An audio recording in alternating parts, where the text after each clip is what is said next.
good to go. Okay, welcome back to At Titi's House podcast. You can find us on YouTube, YouTube, iHeartRadio, Spotify, and Apple Podcasts. I got them all right this time. I'm so excited. Can I tell y'all, we all knew Ashanti was pregnant, but she finally announced that she is. Did you see it? No, I didn't see that. I wasn't on Instagram today because I was working, but she finally announced that she is going to have a baby. It's her and Nelly? And Nelly proposed. Oh, see, I'm so excited because I love them. And it's so funny how time can fly by, but if you really love somebody and you let them go and they come back to you full force and y'all kick it from there, it's like it was always meant to be. It just wasn't the right time and the right place. It was the right person, but not the right time and the right place. And I just love that for them. Yeah, that's fine. You know what I'm saying? So she's pregnant. He proposed. So I see them being married, and I see them being married for forever. No, for real though. Because they just have such a special relationship. They're friends. You know what I'm saying? When you have a friendship with somebody, it's so much more to having somebody that you can laugh with and have a good time with. You know what I'm saying? You can be your true self. You could be your true self, and that person's going to love you regardless. I love that. I love that for them. Tell me, did you, one thing I want to talk about that I seen on Instagram that really just, man, blew my daggone mind. They're talking about how in this era, a lot of these Gen Z kids are like binary, gender fluid. Did you see the Jaden Smith and Justin Bieber? Yeah, he kissed him on the cheek. Yeah, he kissed him on the cheek, but he was rocking. They say he was behind him. People are saying that it's a homophobic period. And I don't think it's a homophobic period. I just feel like people express themselves differently. Yeah, I thought that just looked like his friend. Yeah, and they just knew each other since they were kids. But it was like, they said Jaden hugged him from behind. Yeah, I mean, I'm not hugging no man from behind, but that didn't look, it looked like they're just friends. You know what I mean? Yeah, so it's like now with this Diddy thing, they like, so somebody was like, what in the Diddy is this? What in the Diddy? So is this what we're going to be calling it now? What in the Diddy? What in the Diddy? Oh my God. So I was just like, is it that we are homophobic?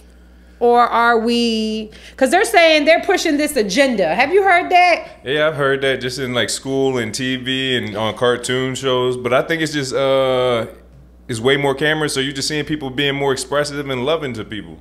They had a Pride in Education. Did you see that? Pride in Education? Education, where these, I want to say, what are they when they dress up? What is like I forget what. Like one of the burlesque type shows. Yeah, things, what are they when they dress up? It's an art professional, a good, you know, a term for it. Yeah, I can't remember the specific term for them, but they went into the school and were in there twerking, and you know, these are elementary school kids. Maybe high school, but not elementary or middle. Yeah, because it's like, are you pushing the agenda for everybody to be okay with, you know, those that are transgender, those that are, you know, gay or lesbian or queer, whatever they want to call it, LGBTQ community? You know, it's like, it's crazy. It's like, are we really doing this, people? I don't think it's nothing.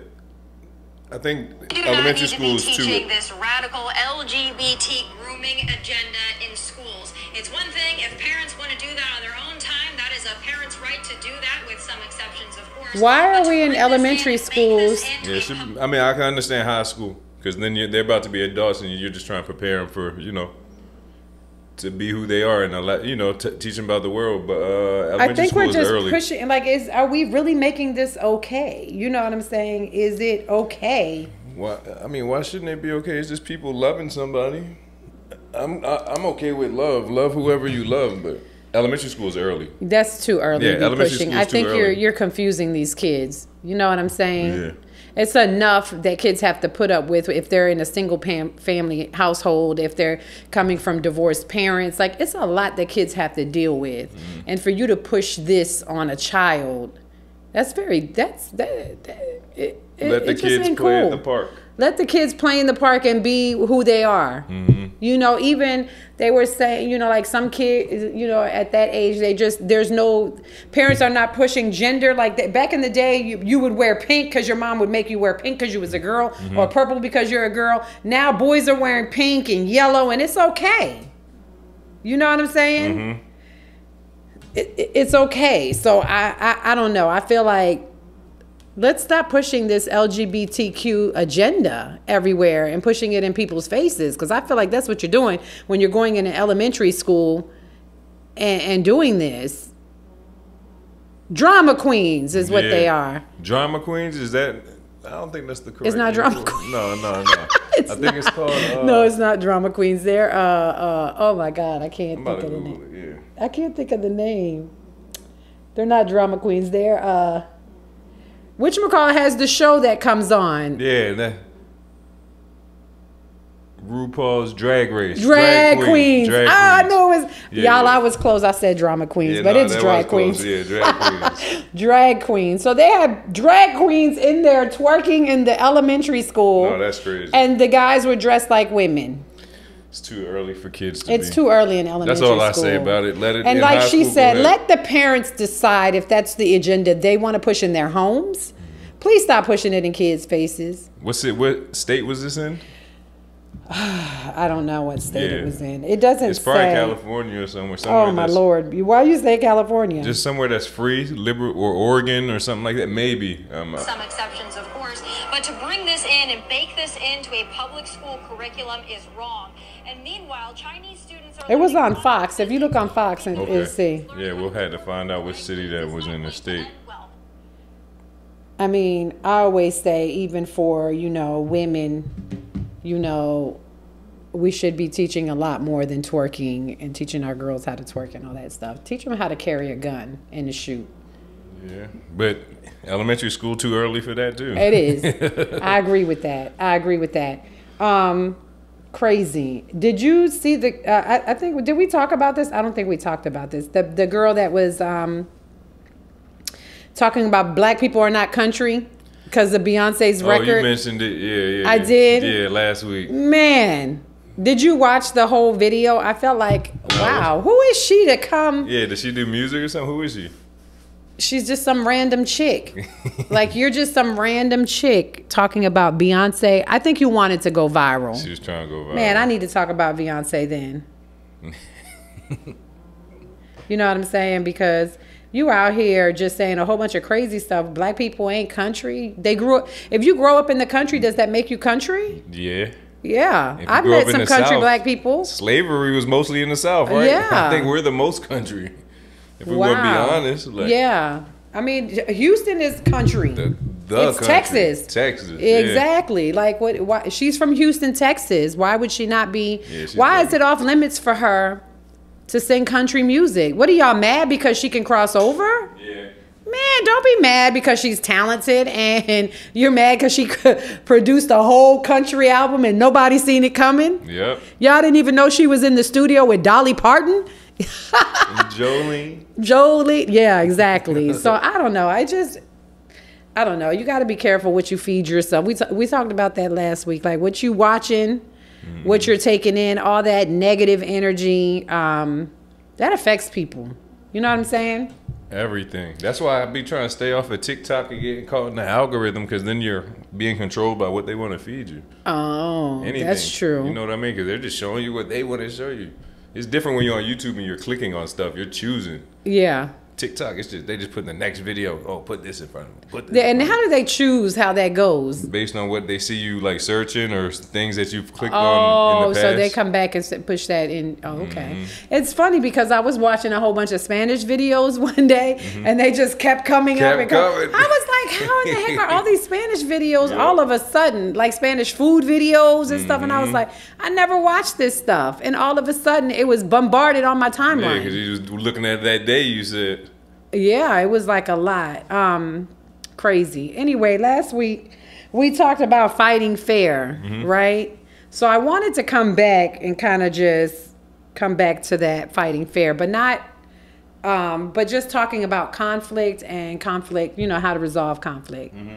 So conflict resolution. Have you heard of conflict resolution? Conflict resolution. Yeah, I feel like I might have heard like a therapist or somebody mention that on TV. I've never been to therapy, but I believe in it. Oh yeah, you definitely. If you need it, if you're going through like a mental state of mind, I mean, like where you feel like your mental health is being sacrifice or like you're feeling down or depressed. Yeah, you should definitely speak to somebody. There's therapists that don't take insurance, and they'll take just cash and work with you. Actually, me and Trina went to a women's conference this weekend. It was called Flawed and is it Flawed and Favored? I think it was Flawed and Favored. I believe so. It was one of Trina's homegirls that did the, she does it, I think, twice a year. She does a women's conference. It was nice.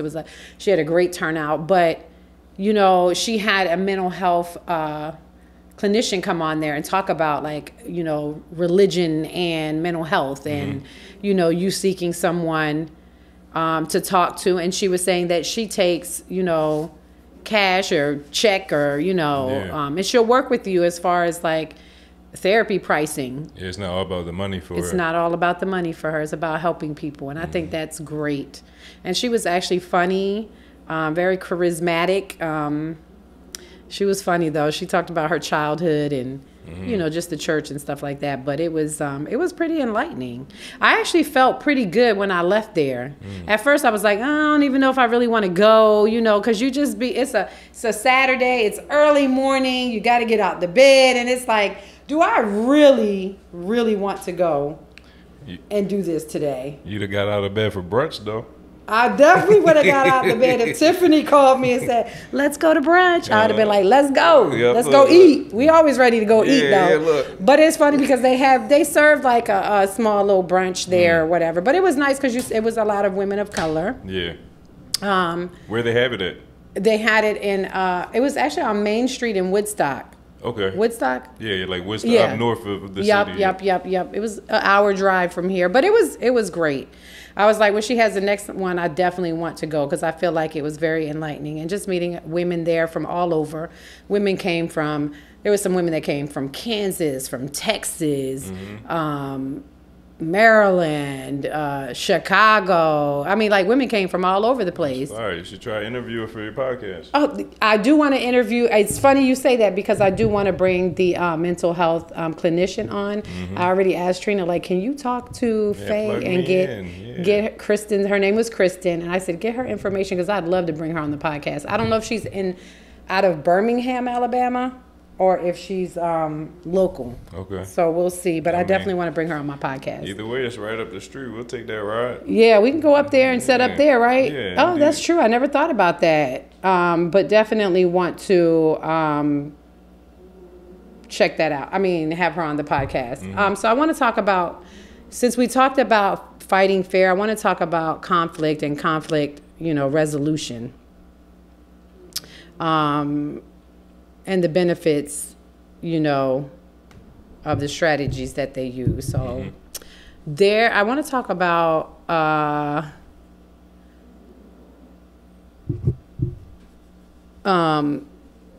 so as far as like conflict, that's like arguing, fighting, right? Disagreements. What'd you say? Disagreements. Disagreements with people. It can be with family members, your spouse, your neighbor. It could be with anybody, right? But there's different strategies that highlight. Harvard Business Review did an article in 2023, and they talked about, they used the Catherine Coate broke down the Thomas Kilmann conflict model, which highlights 5 conflict resolution strategies. And they go through them. It's avoiding, competing, accommodating, compromising, and collaborating. You could see that, right? Avoiding, though, I would conflict resolution. So you avoid the person. So it says avoiding is the first one. And it's saying that you are basically ignoring conflicts altogether. So your avoidance of any conflict. So as soon as the conflict begins, you're out of there. Like sort of like what you said. I'm not arguing with anybody. Yeah, I'm out. I'm out of there. I'm not arguing with anybody. I'm not about to have the conversation. I'm not about to entertain whatever you're talking about. I think that when you avoid, though, it's just going to keep coming up.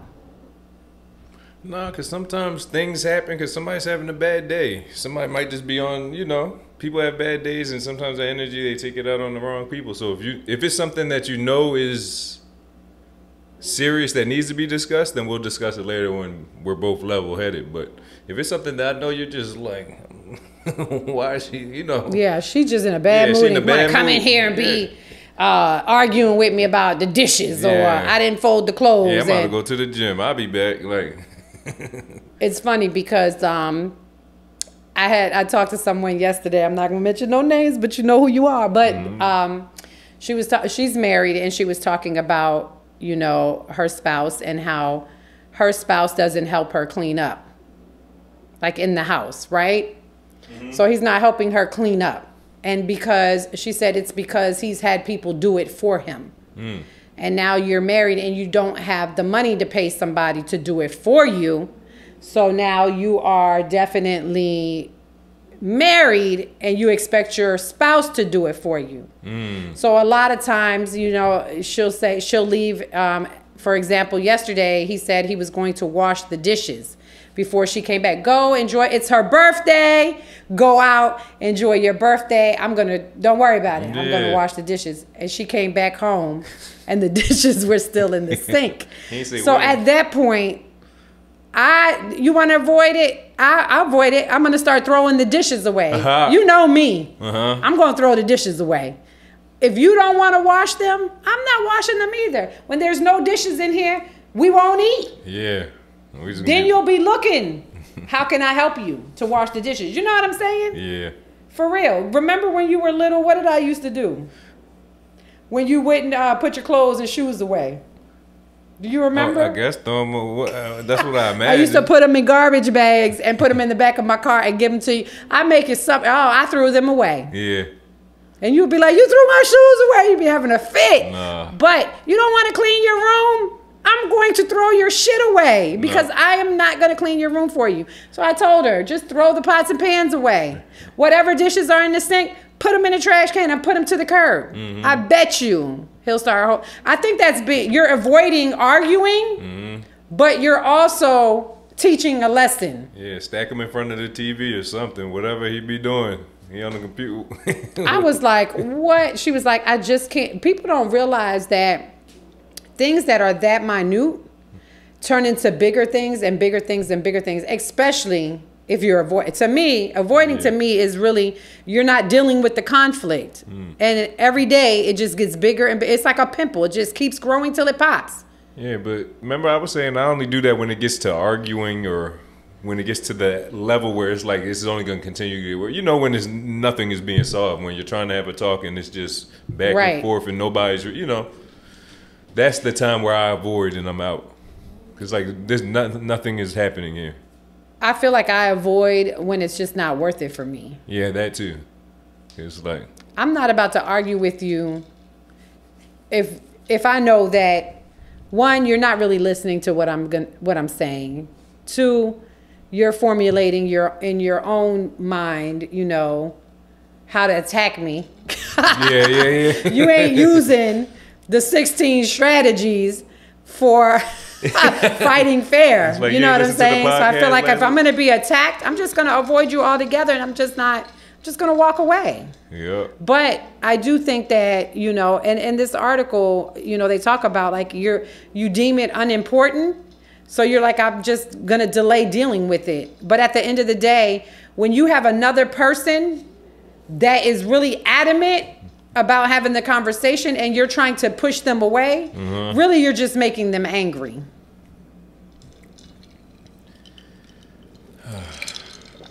What do you think about that? Don't you think you're just making them even angrier? Because they're making me angry too.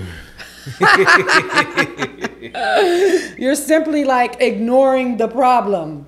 And the problem is going to get bigger and bigger and bigger. I don't see that. If they calm down. As a conflict resolution. In that moment, you might be resolving the conflict because maybe you're both in a heated situation and it's not going to end well. But I think ultimately you're putting a Band-Aid and walking away and putting a or saying, yeah, we'll talk about it later, putting a Band-Aid on it. And that person that really is adamant about having the conversation is just getting worse and worse until it just pops. That's what I think as far as avoiding a conflict. Yeah, so you don't think that's the best way to go I don't think it's the best way, even though they say it's one of the 5 strategies. I don't think avoidance is a good strategy. I guess if you know, I don't know. I don't feel like it's one of the best strategies to use. That's my, and maybe because I'm a little hot-headed, maybe I would be the person on the other end. Could I be the person on the other end? I might be the other person on the other end. I was thinking that too, I swear. You was? Yeah, I was just about to say that. It's funny because someone said to me the other day, they watched the podcast and they said, it's funny how your producer on the podcast kind of doesn't really give you slack. He kind of agrees sometimes. But in the back of his mind, he's probably saying, no, that's you. That's you. And I was like, what?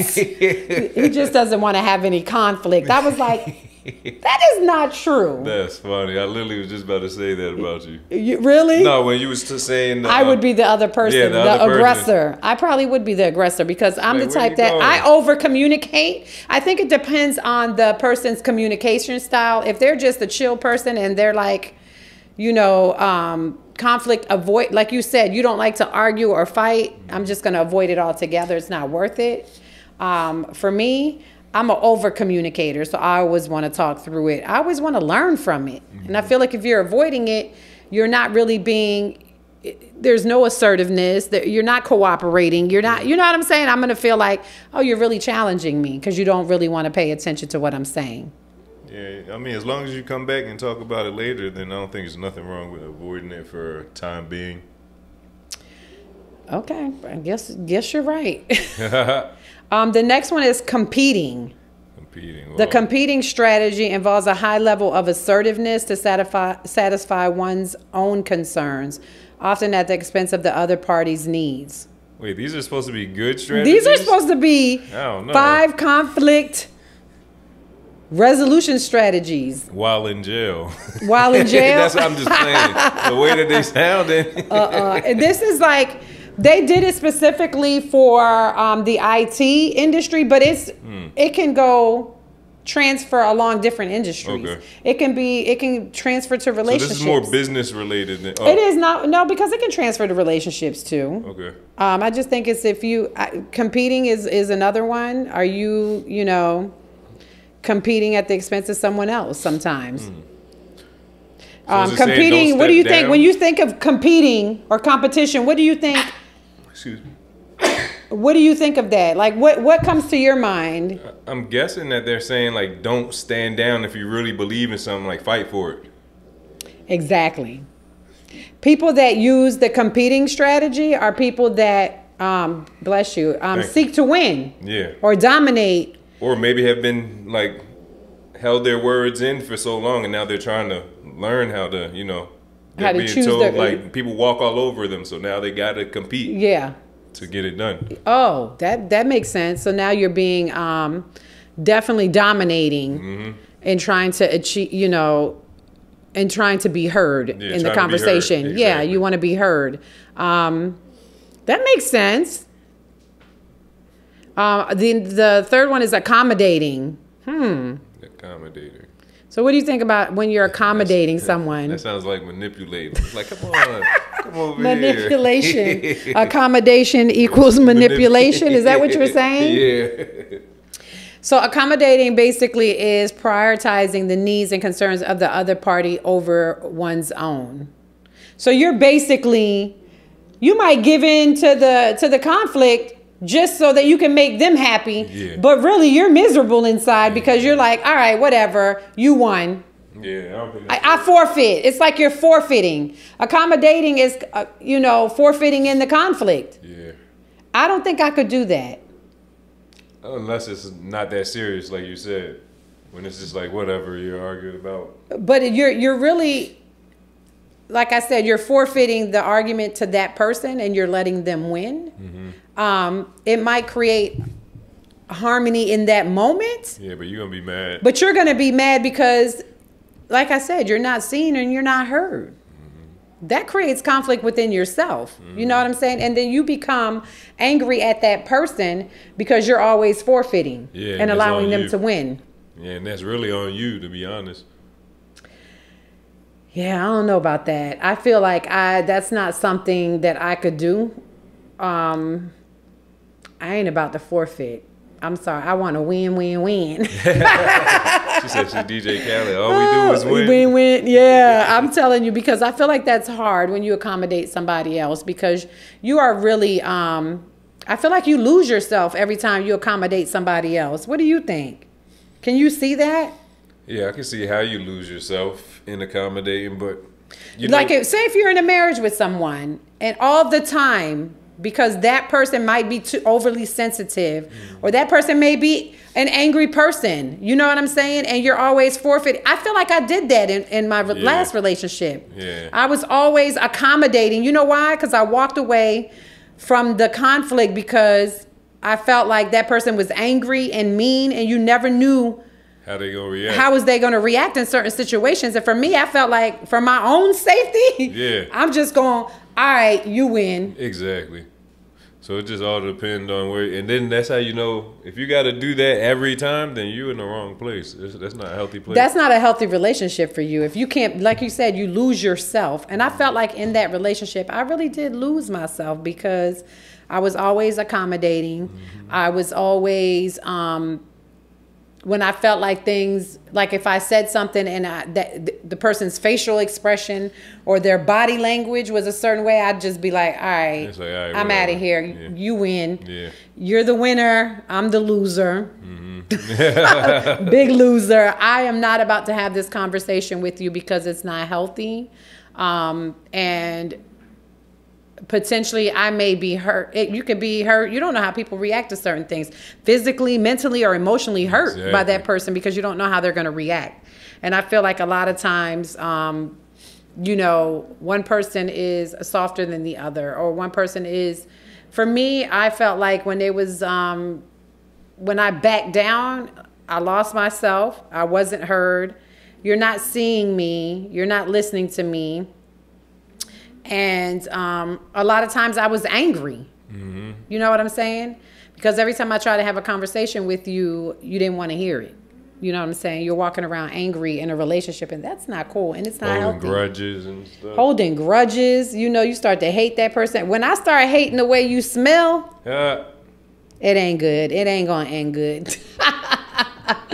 I think that when you first initially get with someone, you like things about them, right? Mm-hmm. Their smell might be one. It says like their pheromones, that you're attracted to that. Mm-hmm. So I think that for me, once I start to not like the way you smell, it's over with for me. It's over. Yeah. I might start complaining about everything. Your hair smells, your beard smells, the back of your neck smells. Like I'm not going to be able to do it. I can't. So anyway, so the next one is compromising. And this the fourth one? Yeah, this is the fourth one. So when you think about compromising, that sounds like accommodating, right? I feel like it's compromising could go hand in hand. You're making or compromising to like both settling on something. Is that what you're saying? Okay. You're settling, like you're making concessions for that person. Okay. You know what I'm saying? But compromising, you might be making concessions for that person, but you want to reach a mutually acceptable solution. Mm-hmm. You know what I'm saying? So you're both really, one person might compromise over the other, but when one person sees you compromising, they might be like, okay. Yeah. Let's come up with a solution that benefits both of us. You know what I'm saying? You're willing to work on whatever the problem is too. Yeah. And that you're not being just so headstrong about it, so they're like, all right, I'll compromise too. Yeah, I'm going to compromise. Since you're compromising, I'm going to compromise. I think this is probably one of the best strategies that they have. Yeah, out of those ones they listed. I mean, it's being cooperative, you know, with the person that you're with. Yeah. Team player. Team player. That's important. If you're not a team player, you're not going to get anywhere in a relationship because it's a team effort, right? So compromising, it's sacrificing yourself for that person because you love them, right? That's the only way I can put it. You're sacrificing yourself for that person. Don't lose yourself in the midst of sacrificing yourself either. You know what I'm saying? Because that can happen too. If you're the one compromising all the time and that person's not compromising, you know what I'm saying? Yeah, but a compromise has to come from both sides, right? For it to work, I would assume so. Both parties need to compromise. Yeah. So, but still, one person may compromise more than the other. Yeah, that's true. You know what I'm saying? The level of the compromise may be higher for me than it is for you in the argument. Yeah, you know, in the conflict. So, the fifth one is collaboration or collaborating. So win-win strategy. When you collaborate, you know what I'm saying? Especially collaborating effectively, that means you're working together towards a solution. And you're both fully engaged to have a resolution or to gain understanding about the conflict. I think that's very, very important. Yeah, that sounds like the best one to me. I like compromising and I like collaborating too. Collaborating is the best strategy for complex issues. If you think about it, wow. It could be, it's a word I was thinking of and I lost my train. I hate when I lose my train of thought. Too. But oh my goodness. I think collaborating is probably the most valuable solution. Because if you're both collaborating, I don't feel like one person is giving in. I don't feel like the other person is being heard over the other person. I feel like it's a mutual effort. Yeah. Right? Collaboration is good in any business, in families. You know what I'm saying? If you think about it. I like that one. I think the best. Yeah, me too.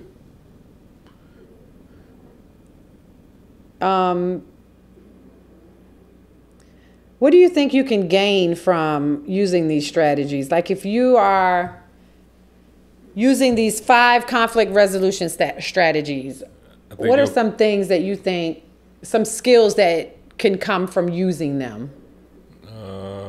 Less stress, because more problems are being resolved. You'll gain understanding of the person because y'all are really discussing why they feel a certain way. Right. I think also communication. Yeah, communication. You're learning how to communicate.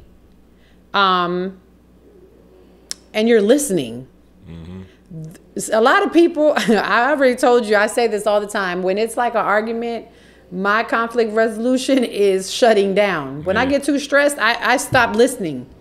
So I think that you're definitely building your communication skills, your ability to listen to what that person is saying and be quiet so that you can hear what that person is saying. That's hard for me. I ain't gonna lie. What, being quiet? Being quiet. Yeah. I don't know how to shut up sometimes. So that's the hardest thing. But I think that also you're learning. We always talk about it, emotional intelligence. Yeah. You know what I'm saying? You have to be aware of how you're feeling and how you're responding. That's emotional intelligence. It's important. So you're definitely creating that skill. These are all skills that you could definitely create or learn as you're using these conflict resolution strategies, right? Yeah, to build on you and your partner for I growth. think growth too. Yeah, growth. Individually and as a partnership or as a relationship, you're growing in that relationship because you're listening, you're communicating better, you're understanding your feelings through emotional intelligence. I also think that it's helping you guys solve, problem solving.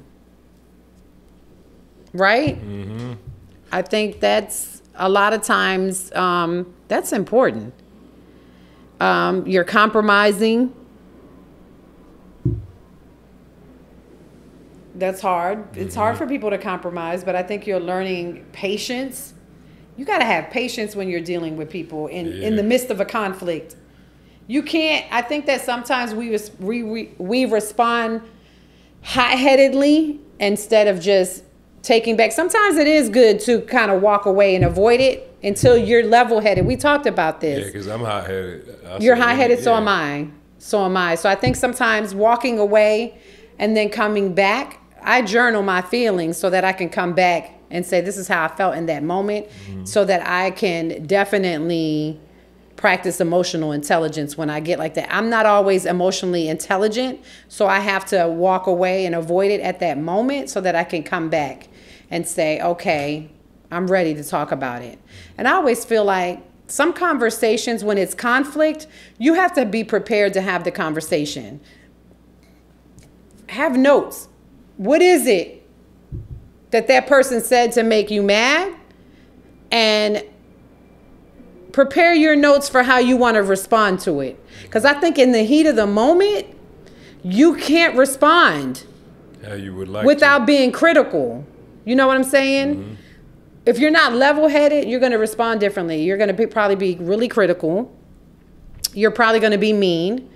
That we're getting back to that fighting fair. You're probably going to be mean to that person and say a lot of things that are going to be derogatory and very just rude. Yeah, rude, and make somebody feel less than. Yeah. You should never make your partner feel less than you. Yeah, when you know what I'm saying? saying? From an angry place, it always ends up. Oh yeah, definitely. You have to. I mean, you have to have the creativity to, to be creative in a conflict. Like you. It's certain things you're not going to know. I think that in order to be creative, you kind of got to walk away from it and come back. It's funny because I learned that from Titiana. Like she's always writing stuff down and researching stuff and then coming back and talking about it. Oh, I'm going to research that. And she'll come back. I always ask her to do my research for me because she's awesome at it. You know what I'm saying? But you definitely need to...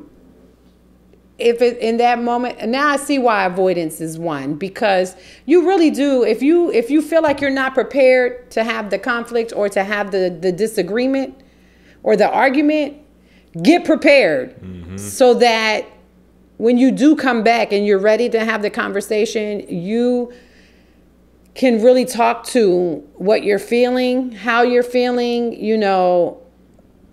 what's important for you, your boundaries.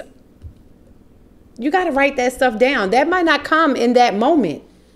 I'm too high-headed. It's best for me to walk away probably and then come back when I'm of sound mind, because I might say something. Mind. Yeah, I feel like sometimes I'm not the person that you want to have that conversation with, because sometimes I lose track. And I might put my hands on you a little bit, but not to the point where I'm like hitting anybody. I'm just like, Latinas, we talk with our hands. So it's like, I want to talk to you now, that kind of thing. And that doesn't always work for somebody. No. You know what I'm saying? Especially somebody who is not, what do you call them? They're not avoidant, but they're just not that, like you said, you don't want to have an argument with somebody. Yeah. But I'm not going to say that they're avoidant. It's just that they're not argumentative. People. They're not argumentative. That's what I want to say. Yeah. So some people are just not those types of people. Yeah. You always have one in the relationship that's more argumentative than the other. What do you think? 100%. Oh my goodness, I agree with that. And it's usually the woman. No, you think so? Oh my God! So the women is usually the argumentative. No, that's probably there's guys too that are very I argumentative. No, I was. And there's some women that are very lackadaisy and just kind of go with the flow. Yeah, I like those. But I think it depends on your character traits. Oh, you like the lackadaisy ones? Because I'm lax too, so it just makes it way easier. It makes the whole conversation and everything easier. Conflict doesn't necessarily mean that something is wrong. There's healthy conflict, okay, people? I'm not trying to say that these 5 strategies is because you're about to put your hands on somebody or it's going to be an argument. Conflict doesn't necessarily have to be a sign that something's wrong. You know what I'm saying? So just think about that as well. It's like it depends on the frustration level.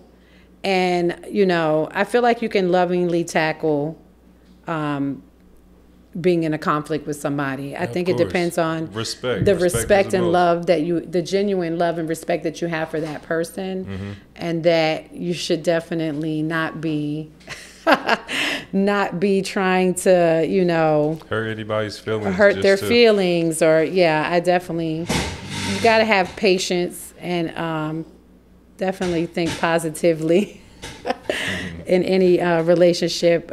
So definitely think about that before you open your mouth to say something to someone, right? Of course. So definitely. It's all about respect and, respect and love and admiration, right? It goes a long way and it just makes it for a better situation and easier to handle problems when they do present themselves. Right. Conflict doesn't always have to be bad. It's natural. It's a process. It's life. Everybody's not always going to agree. Your expectations for somebody is not the expectations that they have for themselves. You know what I'm saying? So you have to think about, that you're not projecting how you are, how you behave, what your character traits are, or how you handle situations on that person, because that person is not you. Exactly. You are different. That's why you're together, because opposites attract sometimes, right? I believe so. So with that being said, we're going to end the podcast. Okay. Thanks for joining today, everyone. Remember, you can follow us on YouTube, on Instagram, and on Facebook, and watch us every Friday afternoon, Apple Podcasts, Spotify, and iHeartRadio. Thanks for joining.